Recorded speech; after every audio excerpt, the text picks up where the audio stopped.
সন্তান গর্ভে থাকাকালীন যদি আপনি ভাগবত, রামায়ণ, মহাভারত, গীতা, হরিনামামৃত এইগুলো যদি আস্বাদন করেন, সে সন্তান দেখতে যেমন তেমন হোক, একদিন দিকপাল হয়ে জন্মাবে। আর আপনি যদি দিনরাত সন্তান গর্ভে থাকাকালীন সিরিয়াল দেখেন, তাহলে ওটা সিরিয়াল বাচ্চা জন্মাবে, কোনো সন্দেহ নাই, ও হবেই একদম। সন্তান গর্ভে থাকাকালীন আপনি যদি ঠাকুরের প্রসাদ খান, জগন্নাথের মহাপ্রসাদ খান, মহাপ্রভুর চিড়ে ভোগ খান, নারায়ণের স্নানজল খান, গোবিন্দের চরণ তুলসী খান, সে বাচ্চা দেখতে যেমন তেমন হোক, এটা জেনে রাখবে তার হৃদয়ে কৃষ্ণ প্রেম ভক্তি লাভ হবেই হবে। আর আপনি যদি এগরোল, চাউমিন, ফুচকা খান, তাহলে ওটা ফচকে ফচকে ছেলে মেয়ে জন্মাবে, কোনো চিন্তা নেই। হ্যাঁ, জৈসা গুরু তৈসা চালা, মাগদা ভেলি তো দেতা ঢালা, যেমন তৈরি করবেন। আরে ভুলে গেলে চলবে না তো, এই বাংলাতেই তো জন্মেছে বিনয় বাদল, দীনেশ, ক্ষুদিরাম, ক্ষুদিরাম বসু, মহামহাপুরুষের জন্মভূমি। আনাচে কানাচে আর এক পিস ভালো মাল জন্মাচ্ছে কি? কেন হচ্ছে না? শাস্ত্র বলছে হবে না। কেন? গোড়ায় গলদ। যারা গোড়া ভালো তারা ফল ভালো, যারা ফল ভালো তারা জল ভালো, যারা জল ভালো তারা ভালো। গোড়ায় যদি গলদ থাকে, ফলে পোকা হবেই হবে, বুঝলে না? আরো সহজ করে বলি, বাংলা থেকে বাপ বলা তুলে দিচ্ছে এখন ড্যাড, আর সেই ছেলেই বড় হয়ে বলছে এবার শালা হ্যাট। যেমন তৈরি করবে তেমন হবে, করার কিচ্ছু নেই। কি ভক্তমণ্ডলী, ভক্তিমতী মায়েরা, সেদিন ছিল একাদশী তিথি। সুজাতা দেবী 8 মাসের গর্ভবতী, হাতে তুলসী পাতা নিয়ে ভাগবত শুনতে বসলেন। কহর মুনি বললেন, সুজাতা, আজ তোমাকে কৃষ্ণকে কেন ভগবান বলা হয় ওই শ্লোকটা পাঠ করে শোনাচ্ছি, তুমি মন দিয়ে শোনো। আর সেই দিনই ঘটল বিভ্রান্ত। যদ্বৈতং ব্রহ্মণৌষধি, যদ্বৈতং ব্রহ্মণৌষধি, তদ্ভাপসোতনুভা, তদ্ভাপসোতনুভা, আত্মা অন্তর্যামী পুরুষ, অন্তর্যামী পুরুষ, ষড়ৈশ্বর্য ইহ ভগবান, ইহ ভগবান। বাবা, শ্লোকটা আপনি ভুল বললেন। বাবা, শ্লোকটা আপনার ভুল হয়ে গেল। সুজাতা, কে বলছে? স্বামী। পেটের ভেতর থেকে বাচ্চাটা বলছে, স্তব্ধ হও বালক, তুমি মাতৃগর্ভে বসে পিতৃদেবের ভুল ধরো, তোমায় আমি অভিশাপ দিচ্ছি, তোমার 8 স্থানে বক্র হবে। কেঁদে উঠল সুজাতা দেবী, স্বামী তুমি কি করলে?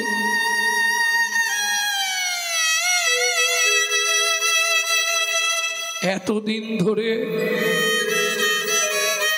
ভগবানের কাছে কেঁদে কেঁদে, যদিও ভগবান গাছে একটা ফল দিল, তাও তুমি তাকে অভিশপ্ত করে দিলে স্বামী।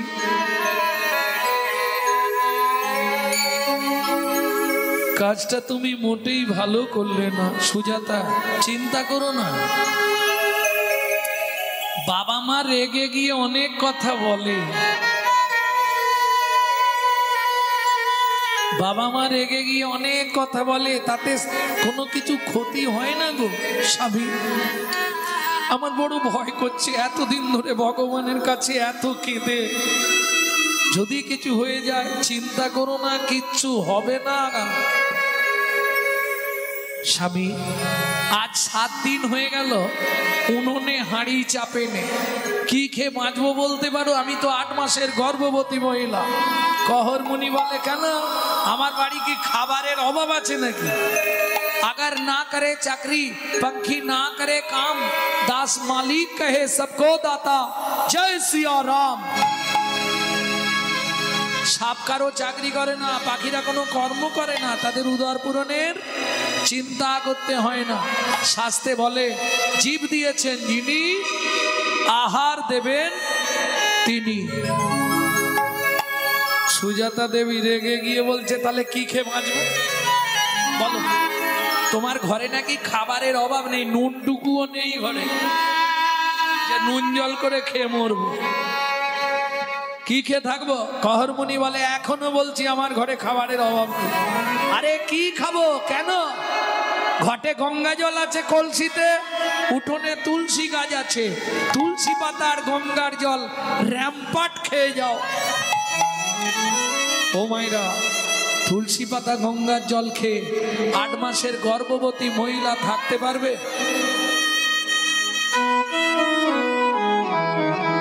সাধক সাধিকা হলে পারবে। 12 বছর শুধু তুলসী পাতা আর গঙ্গার জল খেয়ে বেঁচেছিলেন ঠাকুর সীতারাম ওঙ্কার নাথ।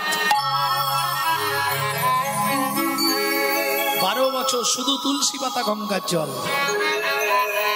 3 টাইম খেতেন 3 মুঠো করে তুলসী পাতা আর গঙ্গার জল। 12 বছর বেঁচেছিলেন।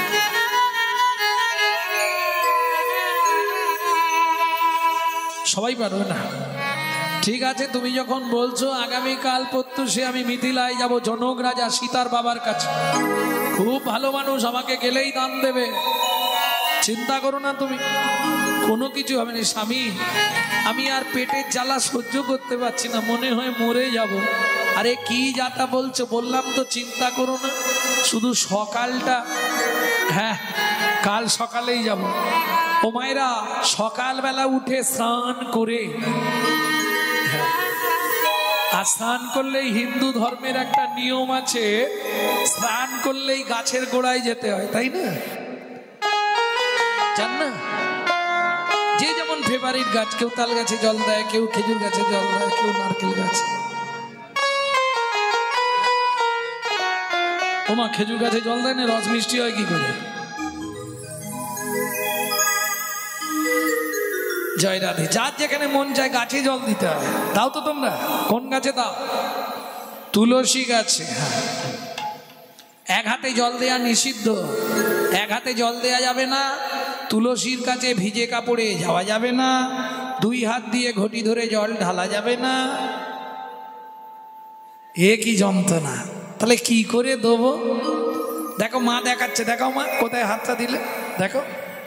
না, হবে না, ওটাও অপরাধ। এইভাবে ধরে জল দেয়া যাবে না।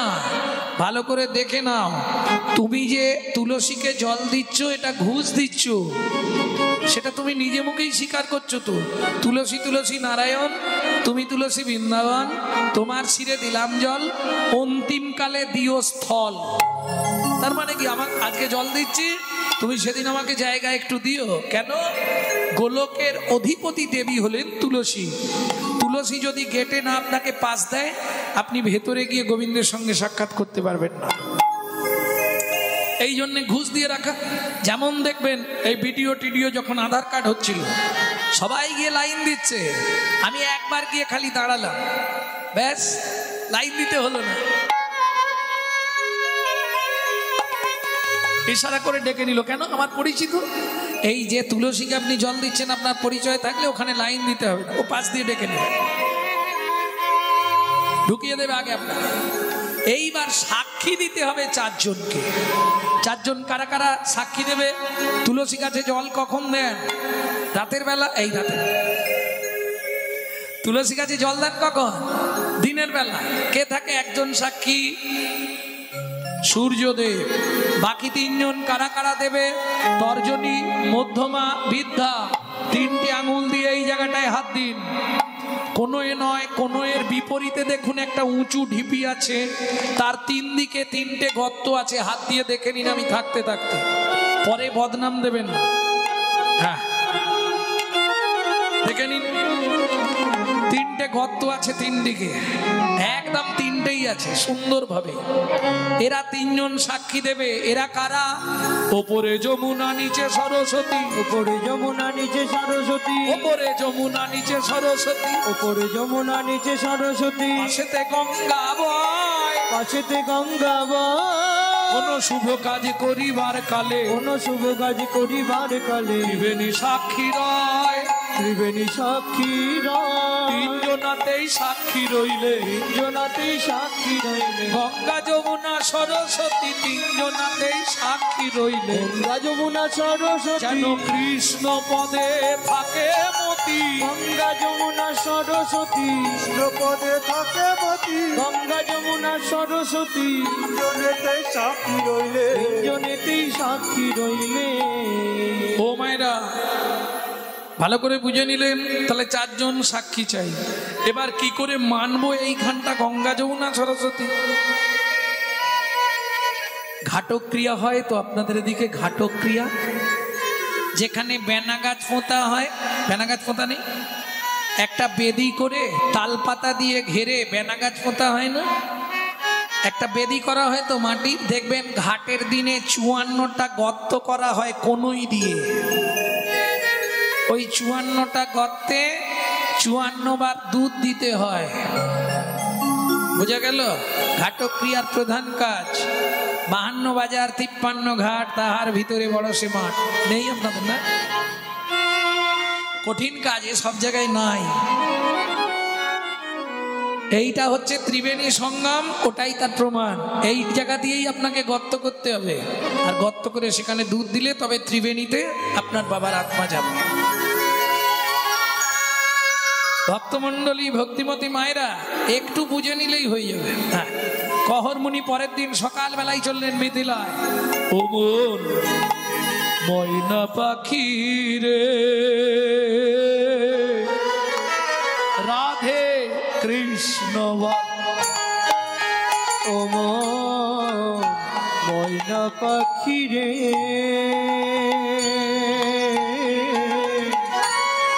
রাধে কৃষ্ণ রাধে কৃষ্ণ কৃষ্ণ রাধে, রাধে রাধে কৃষ্ণ ময়না পাখি রে, ও রাধে কৃষ্ণ ও ময়না পাখি রে, রাধে কৃষ্ণ মধুর বলে মাতিয়ে তোর প্রাণের ব্যথা ওকে না শিথিল মায়ার বাঁধন, ওকে না আধার সবে হারায়ে পাই যেন আমি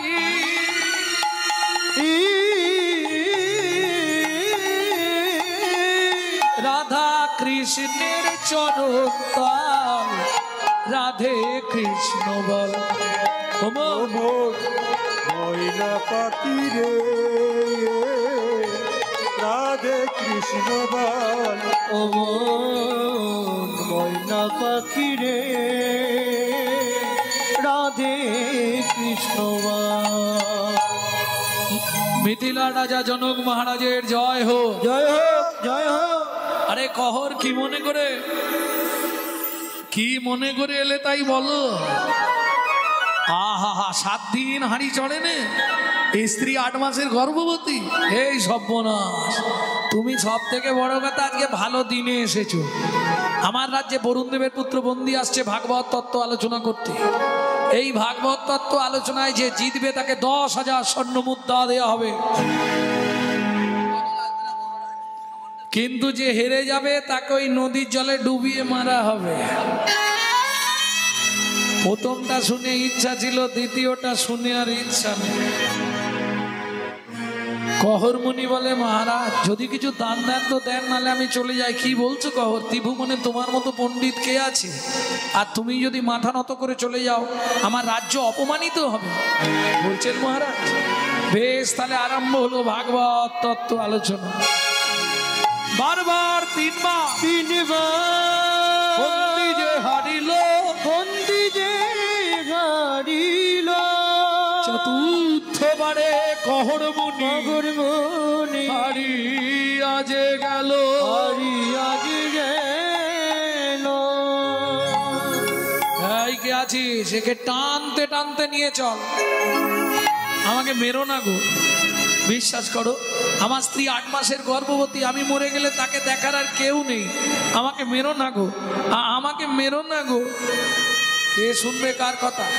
সবাই মিলে ধরে টানতে টানতে নিয়ে গেল নদীর জলে। আমায় মেরো না, আমায় মেরো না, আমায় মেরো না, সুজাত।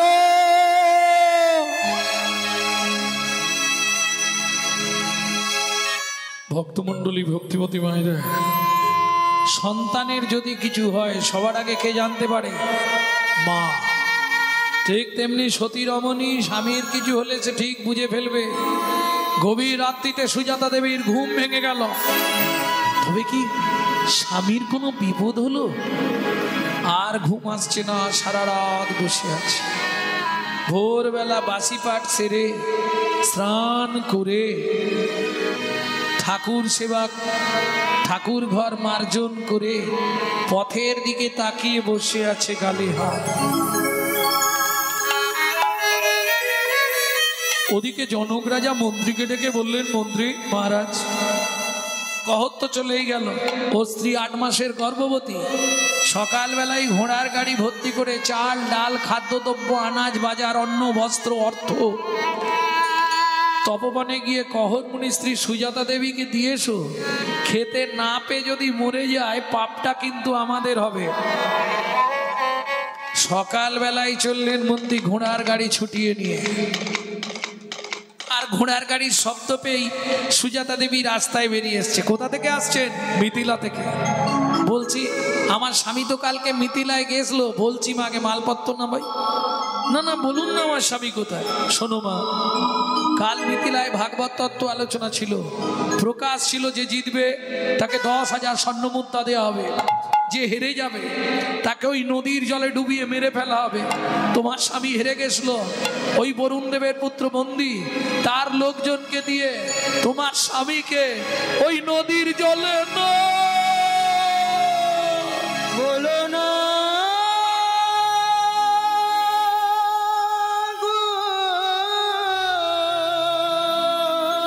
ছুটতে ছুটতে গিয়ে নারায়ণ শিলার সামনে আছাড় খেয়ে পড়লো।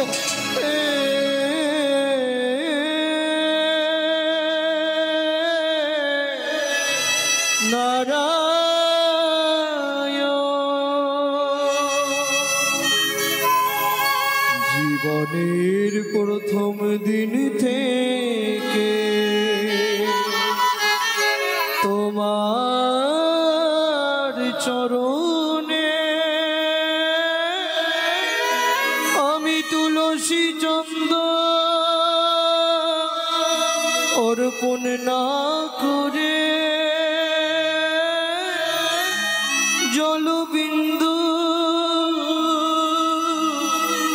গ্রহণ করি না। তবে কেন এমন সাজা দিলে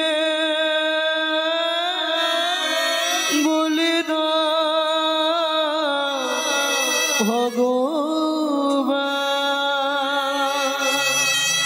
কি আমার অপরাধ, এই কি তোমার উপহার,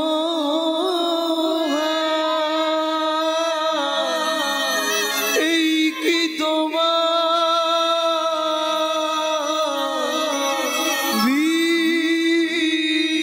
বিচার। ও বিধির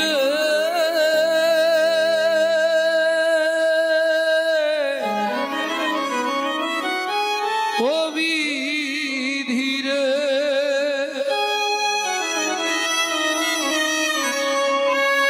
ওজন নারীর পাল্লা দুটো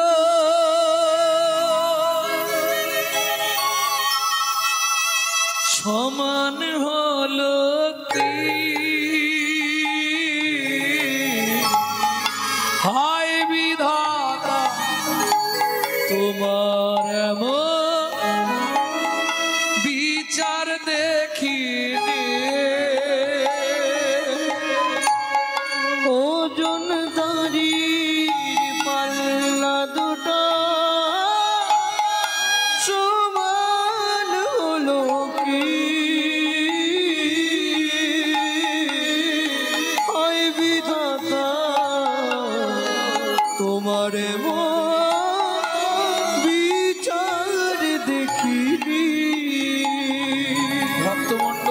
বুদ্ধিমতী মায়েরা, 8 মাসের গর্ভবতী মহিলা খবর পেল তার স্বামী মারা গেছে, কি হবে? এতদিন ধরে তোমার সেবা পূজা করে, বাহ,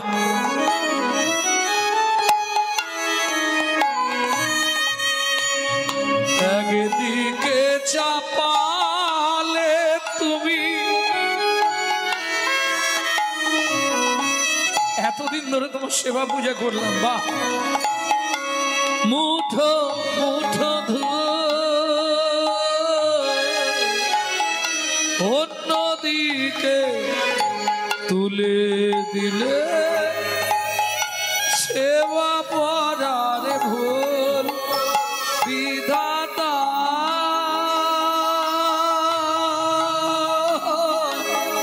ও বিধাতা,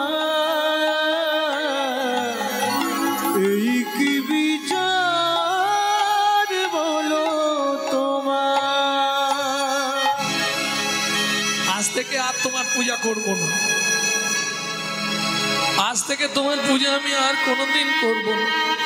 তুমি পাষাণ, তুমি শিলাখণ্ড, তুমি পাথরের টুকরো।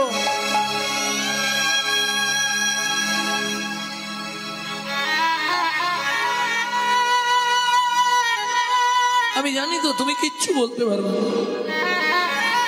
আমি জানি। আরে ও শুনে রাখো, এই মুহূর্তে এই গর্ভের সন্তানকে আমি আর জন্ম দেবো না। কার পরিচয় নিয়ে বাঁচবে? এই মুহূর্তে গঙ্গায় ঝাঁপ দিয়ে দুজনেই প্রাণ ত্যাগ করবো। স্বামী কি তাহলে যে আমি চেয়ে ফেললাম, ভগবান যেটা ভালো বুঝবে করবে। ও মা, ভগবান ভালো বুঝে দিল, কি করলো? দেখিতে দেখিতে দিন কাটিতে লাগিল, দেখিতে দেখিতে দিন কাটিতে লাগিল, দেখিতে দেখিতে দিন কাটিতে লাগিল, দেখিতে দেখিতে দিন কাটিতে লাগিল। 3 মাস পরে মাতা গর্ভবতী হইল, 3 মাস পরে মাতা গর্ভবতী হইল।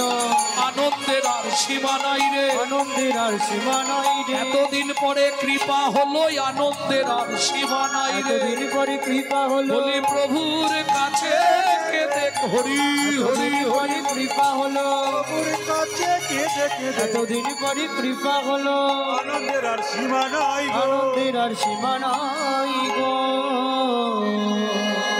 ও মায়েরা, যেদিন থেকে সন্তান গর্ভে এলো সেদিন থেকে প্রত্যেক দিন ভাগবত শুনি, যা বললো তাই করলো। ছুটিতে ছুটিতে তবে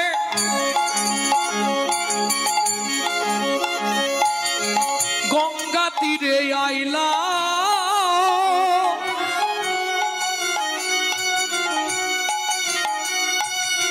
জলে ঝাঁপ দেবে বলে মনেতে ভাবিলা, জলে ঝাঁপ দেবে বলে মনেতে ভাবিলা।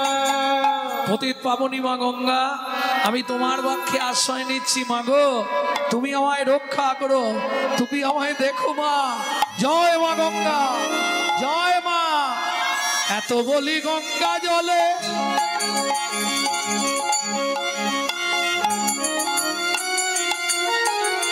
ছাপ দিতে গেল,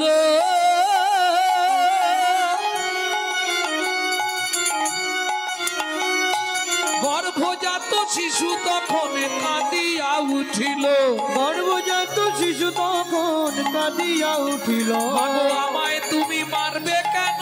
আমায় তুমি মারবে কেন? ও মা, আমায় তুমি মারবে কেন? মাগো আমায় তুমি মারবে কেন? কি অপরাধ করেছি মা, আমায় তুমি মারবে কেন? আমি কি অপরাধ করেছি? কোন অপরাধের অপহরি, কি অপরাধ করেছি মা? অপরাধের অপরাধী, কি অপরাধ করেছি মা? আমায় তুমি মারবে কেন? আমায় তুমি মারবে কেন? ও মা, আমি তো কোনো অন্যায় করিনি, তুমি আমাকে মেরে ফেলতে চাইছো কেন মা? তোমার গর্ভে জন্ম নিয়েছি, এটাই কি আমি ভুল? পাড়ার লোকেরা বোঝাচ্ছে, সুজাতা বাচ্চাটা হলে তাকে মনের মতো করে মানুষ করবে। বেশ, সবাই মিলে বুড়ি বুঝিয়ে বাড়িতে নিয়ে গেল। 2 মাস পর শুভক্ষণে শুভ দিনে মা সুসন্তান প্রসব করলেন।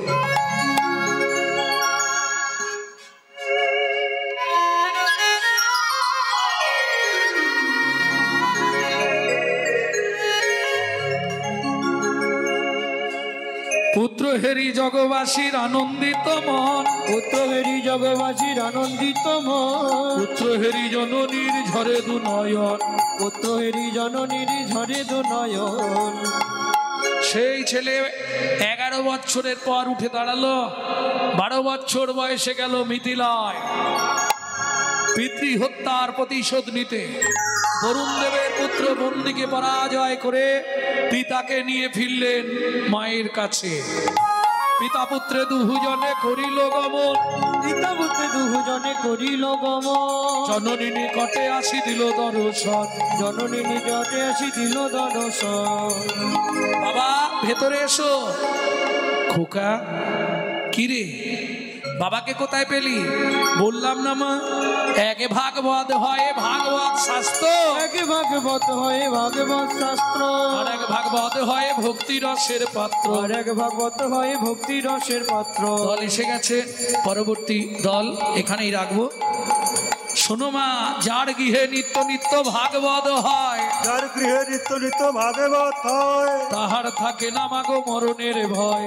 তাহার থাকে না মাগো মরণের ভয়। নিত্য নিত্য যেই জন করায় শ্রবণ, নিত্য নিত্য যেই জন করায় শ্রবণ, অন্তিমেতে পায় রাধা গোবিন্দ চরণ। অন্তিমেতে পায় রাধা গোবিন্দ চরণ। যার গৃহে একখানি ভাগবত রয়, যার গৃহে একখানি ভাগবত রয়, কোনো কালে কোনো দিন বজ্রপাত না হয়। কোনো কালে কোনো দিনে বজ্রপাত না হয়। এক মনে এক ধ্যানে করিলে শ্রবণ, এক মনে এক ধ্যানে করিলে শ্রবণ, মরণের পরে হয় গোলকে গমন। মরণের ফলে হয় গোলকে গমন। হয় গোলকে গমন। মরণের পরে হয় গোলকে গমন। ভক্ত শনে ভগবানের মিলন হইল, ভক্ত সনে ভগবানের মিলন হইল। ভক্তগণ প্রেমানন্দে হরি হরি বল। ভগবান প্রেমানন্দে হরি হরি বলো। সুজলীলা গৌরলীলা ভাব সম্মিলন, ভোজলীলা গৌরীলা ভাব সম্মিলন। রাম ললিতা জয় শ্রীরাধা রমন। রাম ললিতা জয় শ্রীরাধা রমন। উলুধ্বনি জয়ধ্বনি ভরিল ভুবন, উলুধ্বনি জয় ধ্বনি ভরিল ভুবন। ভক্ত শনে ভগবানের মিলন মধুর মিলন, ভক্ত সনে ভগবানের মধুর মিলন। ভক্ত শনে ভগবানের মধুর মিলন। ভক্ত সনে ভগবানের মধুর মিলন।